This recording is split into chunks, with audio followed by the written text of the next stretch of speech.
So, so I was saying that the board has the right to establish committees or task force. Committees are more effective when it comes to achieving results on one particular thing. And so committees tend to be more productive and more effective when they are assigned to do a particular thing. And so in that regard, committees within the board will be established for that purpose. And so every board member has got the right to participate in the committee, except for the board chair. Except for the board chair.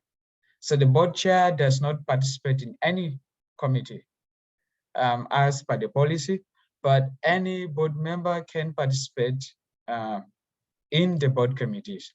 And these committees can include people that are actually not part of the board. Neither are they even part of the management.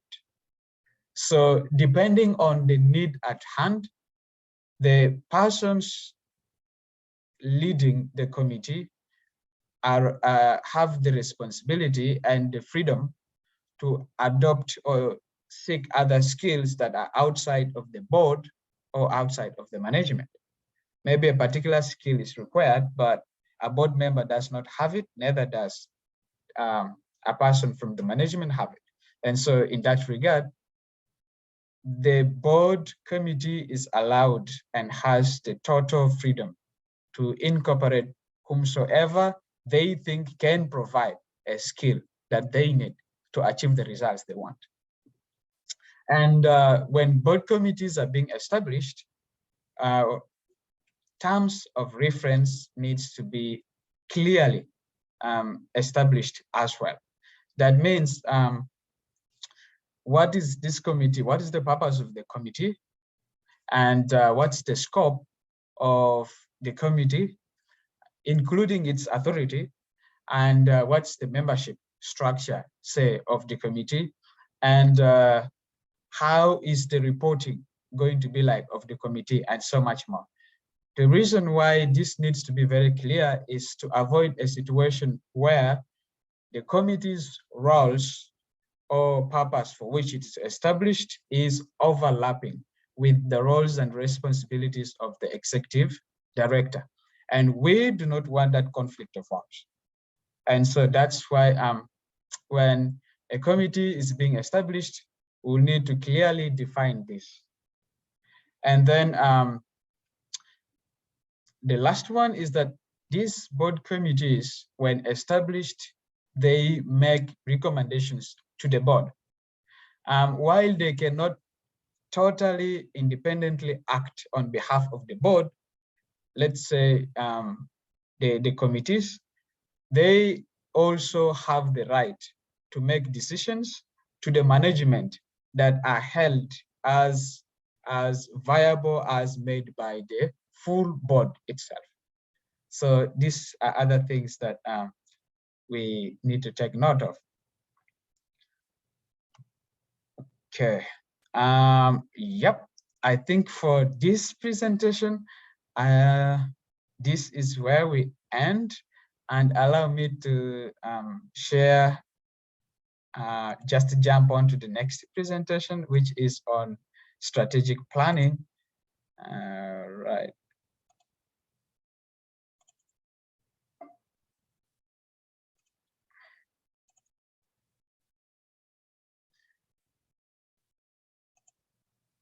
Are you able to see my screen? Okay. Okay, thank you. I'm really going to rush through the strategic plan since we have limited time. Okay, thank you so much, Irene. So this is the strategic plan. Now that we've looked at the board governance and procedures, we are now looking at the strategic plan. The strategic plan is is one of the things that fall under responsibilities of the board. And so I just wanted to bring the roles and responsibilities of the board first before we can discuss the strategic plan. And so I believe this will help us achieve some form of coherence, if you would want to call it like that. Yeah. So with this particular presentation on strategic planning, or the strategic plan in particular, we expect that you will have an increased knowledge about CECI's strategic plan and its resource mobilization strategies that are in place.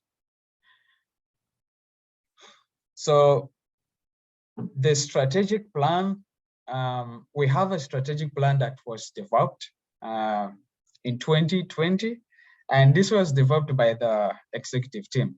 This is a 3-year strategic plan. It runs from 2020, 2020 up to 2023. So it's a 3-year strategic plan of CECI. And this strategic plan was endorsed into use in August 2020, not 2021 rather, in August 2020. So looking back from when it was endorsed in August 2020, I think I can confidently say that it has undergone 1 year of implementation. And the purpose of the strategic plan is basically to guide in project design as well as implementation. So it guides the management, which is responsible for program implementation and design and all this other stuff, to guide them in their implementation as well as in the designs of projects, to see that whatever projects that are being designed are in a way at least contributing towards the larger picture of the strategic plan of community empowerment for creative innovation. And also from the strategic plan, it's where we have the annual action plans drawn from. So, So the strategic plan is like the mother of the strategy. From it, we have the action plans. The action plans are more like annual work plans that guide the functions of the organization within a particular year. And as well as annual budgets are also subsets of the strategic plan. So they're literally drawn from there.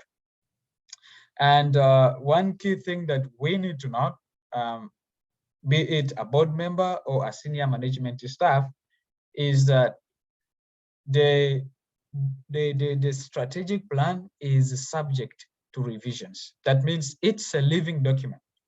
It's not a static document that once it is developed, it is there already. No, it's subject to revisions along the way. As new things come up or as the reasoning expands, their strategic plan too expands. And of course, this we expect that happens annually, that this revision can happen. Annually, at least we have a revision of the strategic plan. And we also see how far have we moved and what are the shortfalls along the way and how can we make improvements. And also what are the highlights. Sometimes there are these times when there are other things that really we haven't included in the strategic plan, but we have been able to hit them. So how do we as well bring this into account? So the strategic plan revision makes that possible. And when it comes to implementation of the strategic plan, we basically have the executive director takes the lead, the staff or employees or volunteers take the lead, as well as the board. So these three stakeholders really take the lead when it comes to implementation of the strategic plan of community empowerment for creative innovations. Once again, this is a strategic plan that was endorsed in August 2020, and it runs from that time up to 2023. So why do we have the strategic plan, and what does it respond to? Or what kind of challenges is it trying to address? So the strategic plan for 2020-2023 of the Community Empowerment for Creative Innovation tries to respond to the plight of refugees and host communities. And this, of course, is induced by the outbreak of war that started out in South Sudan way back in December 2013, which continued in 2016 around July and continued up to now that the country is in turmoil. So because of that, there has been influx of refugees into Uganda seeking safety. And this has caused some kind of pressure because these refugees are settled in refugee camps or refugee settlements in the rural areas of northern Uganda. And so because of that, we have some sense of intolerance, trauma, poverty, and resource sharing, as well as COVID-19 concerns that are fueling hate speech, divisions, conflicts, and inequality between the refugees and these host communities, as well as amongst these communities within themselves. And this comes so much as these communities struggle for the same resources, which are really very scarce. And I believe from this sense, you can see how clearly the influx has caused the pressure on the hosting communities and the services that exist. So the goal of the strategic plan for 2020-2023 is to create an enabling environment for healing and peaceful coexistence in the target areas. And of course, our target areas, as per the plan, include Yumbe and Koboko. And there is a possible possibility for expansion to other areas. As if that happens, yes, they will be part of this. And just before I move away from this, I know some of you will be asking questions about what an enabling environment looks like, or how does it look like actually in practice, say. This is really a very broad, say, theme that you can define it the way you want to see it best. And also the board, as well as the management, is allowed to set parameters defining it that they see best. But this includes a kind of environment where the community has the knowledge as well as the tools for peaceful conflict resolution.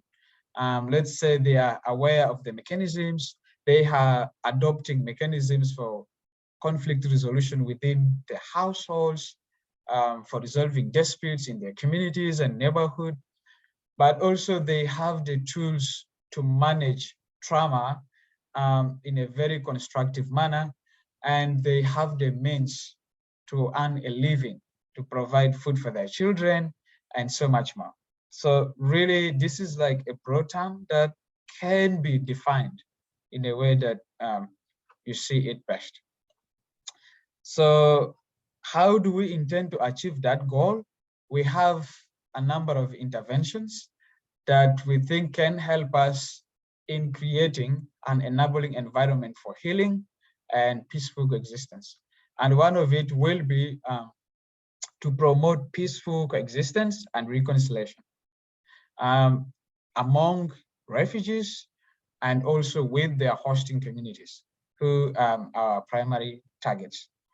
And the second is to address ethnic cleavages that exist, especially amongst the refugee communities, which literally come about as a result of the impact of the war, which has created some sense of division and tensions between communities, tribes, and so much more. And this seem to be having a spillover effect when it comes to life in the refugee camp, where we have seen violent conflicts erupt that are linked particularly to that.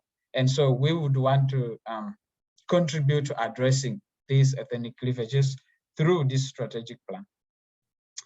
And third is we want to build skills that support development and peace, whether it being livelihood skills, vocational, entrepreneur, and so much more. But we are looking at the general terms that one of our interventions will be to build the skills that are ably supporting development and peace within the communities that we work in.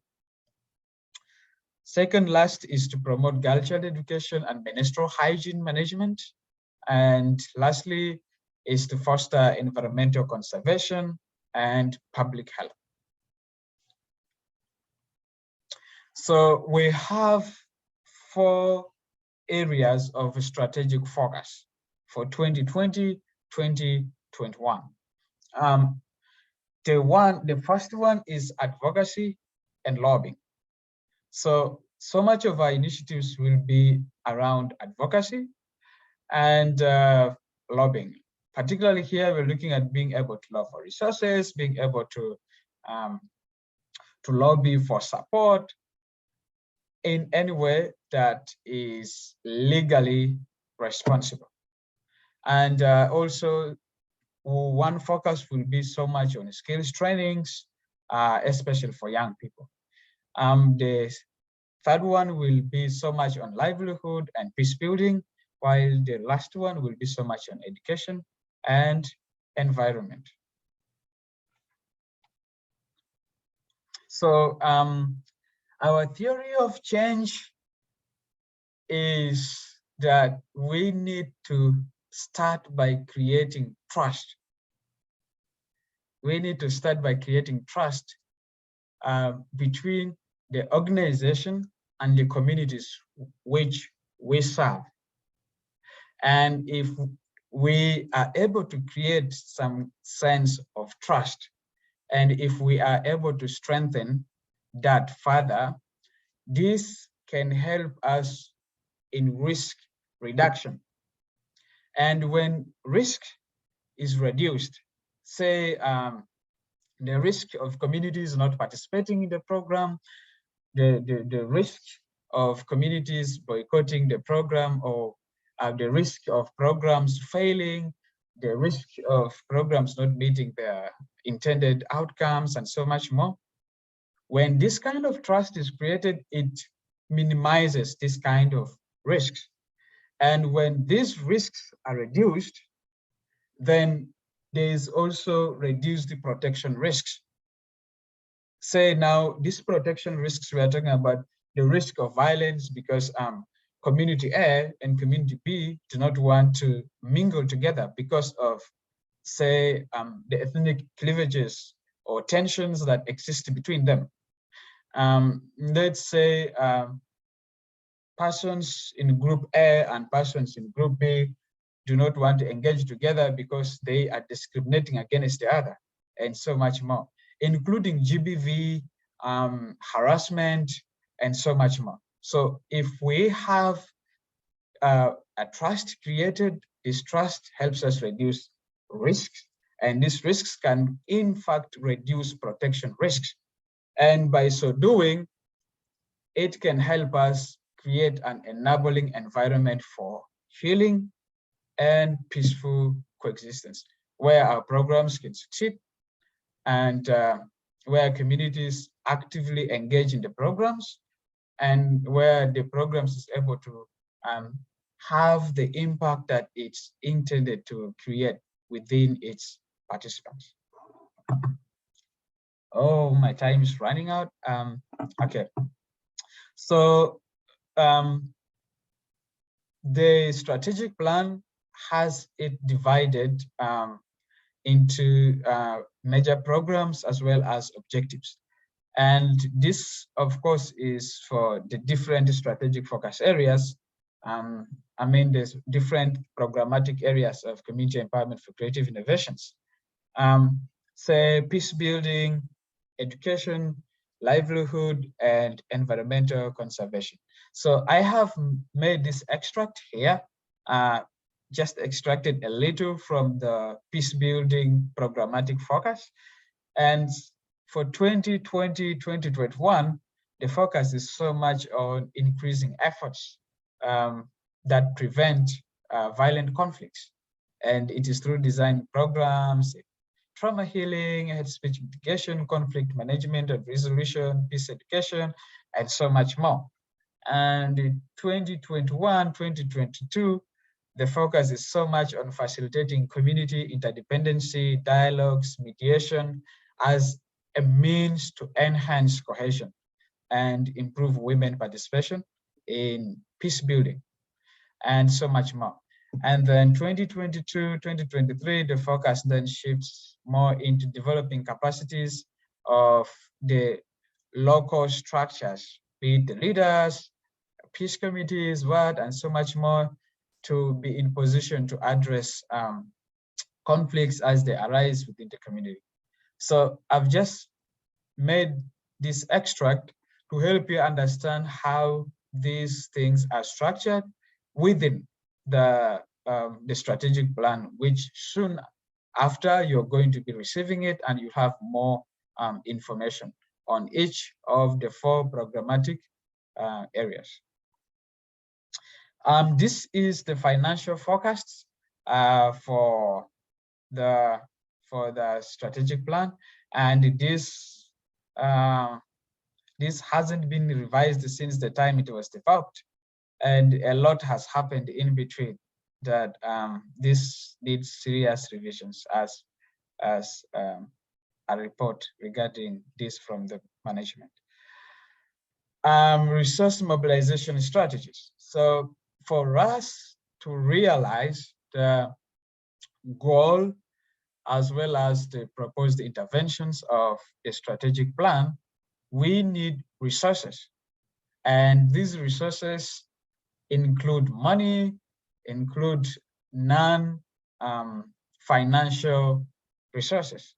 So one of the things we have in place is to develop annual resource mobilization plans. These resource mobilization plans are to be extracted from the resource mobilization strategy. These plans will be more specific and will be also specific in terms of its year, in terms of the scope, and which makes it easy for the management to be in position to undertake it, compared to the resource mobilization strategy that is bulk and not condensed. Yeah, so this will be one of the strategies for resource mobilization, to see that we have annual resource mobilization plans in place. And the plans will be entirely developed by the management with the support of the with the support of the resource mobilization strategy that has already been developed by the board.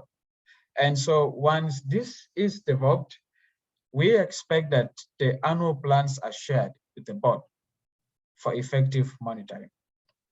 And one of the sources for our, say, resources for implementing the strategic plan will include donations.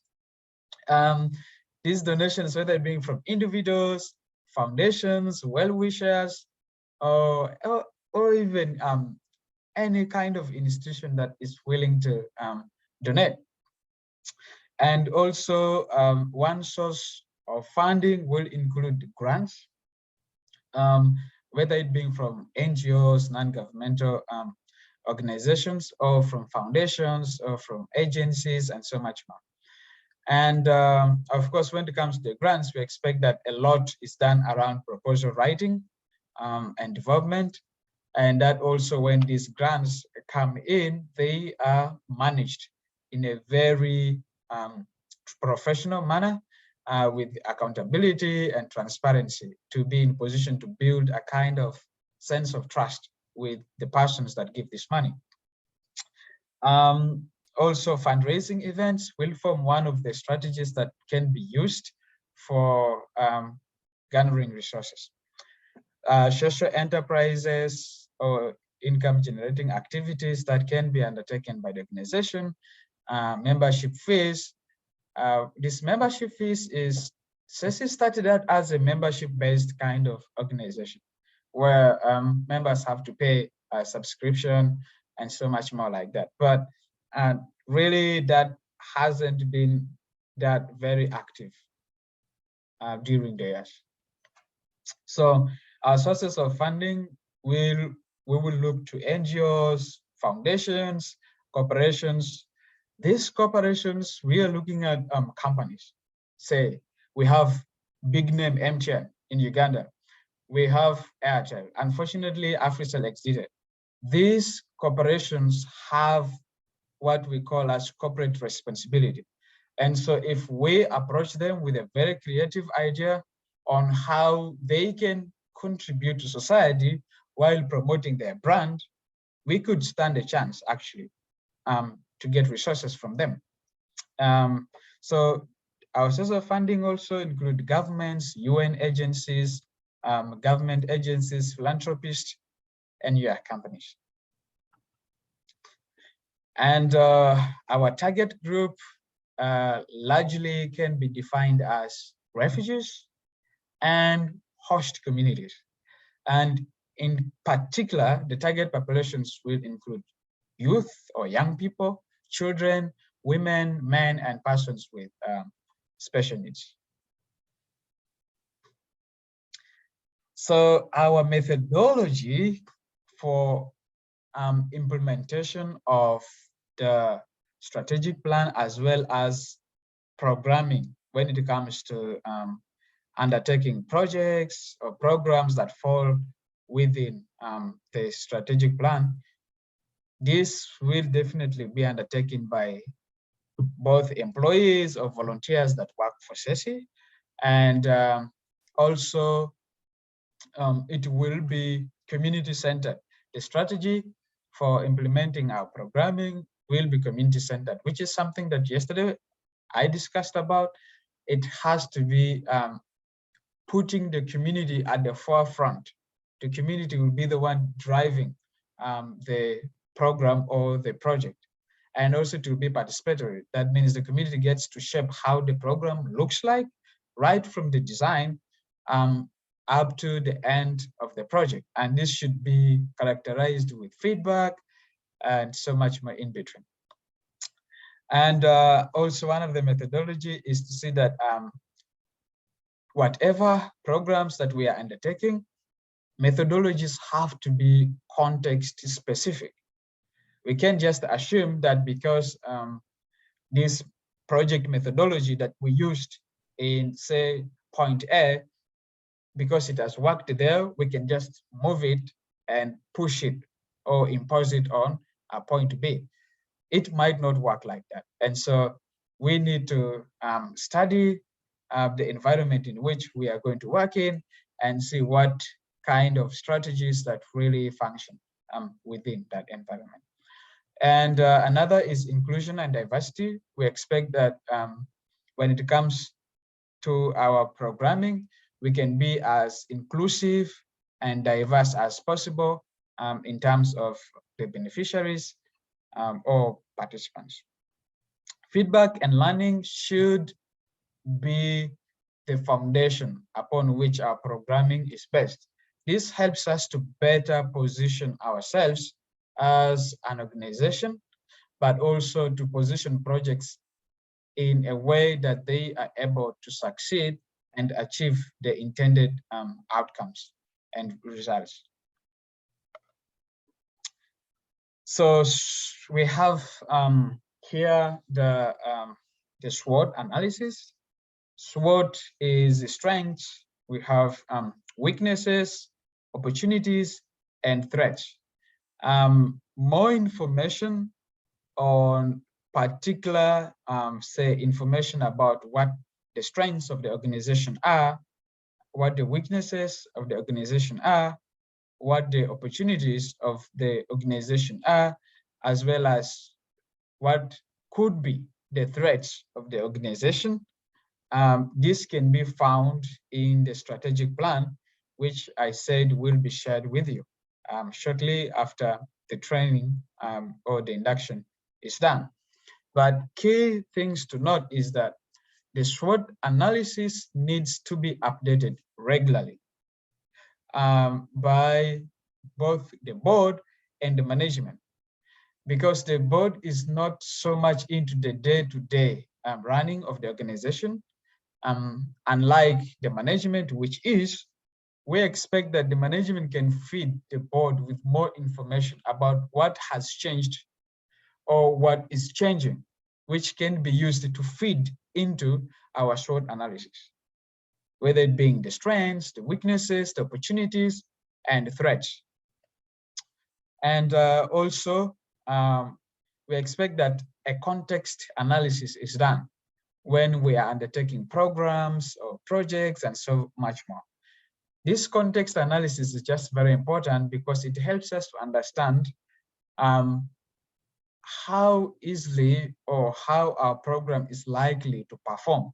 So in literally or in simple terms, the context analysis helps you to understand the strengths as well as the weaknesses of a project when it's undertaken using a particular strategy. And so it helps you to improve, but also it helps you to understand what are the opportunities that you stand to gain as a result of undertaking a project in this manner rather than the other. So this is something that we expect that can be done frequently by the management, because this helps in performance of projects as well as the programs of the organization. And we also hope that this can be done because the SWOT analysis can help us improve our project practices. Of course, good practices. We get to know what works well and what doesn't. But also it helps us to improve on our capacity. And that means we get to know where we need support and where we are good that we can offer support, which is something very crucial to know. And generally, making a SWOT analysis helps us to become more effective in service delivery as an institution, whether it being we are undertaking a project in point A or point B or point C, or at the same time in all different points. Once we have a SWOT analysis and we have a clear knowledge of the context within which this project is working, and we know what its strengths, its weaknesses, opportunities, and threats are, we can be more careful in making sure that the project is designed in such a manner that it achieves the intended results within the environment. And that resultingly, of course, leads to improved service delivery on our side. Okay, coordination and linkages. This is something that yesterday I talked about, which I'm still going to talk about here, is that the project, the programs, the strategic plan, and all other initiatives of community empowerment for creative innovations want to be implemented in a vacuum. No, we will have to coordinate with other agencies that exist, and we will have to create some kind of a link with them as well. And so whether we're undertaking projects, we need to ensure that our programs are complementing what already exists, because we are not the only ones that are undertaking a program, neither are we the last. So we should be able to design our programs in such a way that it should complement other ongoing initiatives that already exist within that particular area, whether it being initiatives being undertaken by government or by NGOs just like us or other groups that exist within the community. We also need to coordinate and cooperate with the relevant stakeholders. And in this regard, women, participants, NGOs, donors, governments, groups, agencies, and networks that exist within the environment in which we work in. We need to coordinate and cooperate with them. This helps us to make sure that we avoid duplication, because we have our resources are very scarce to be spent on duplicating of services. So we need to make sure that there is maximum use of the scarce resources that we have and that other organizations have by putting them where they are needed most. Information sharing, we also need to share information. This is very important. One, for us to share the kind of impact that we are creating through our programming, but also to share good practices with other partners as well.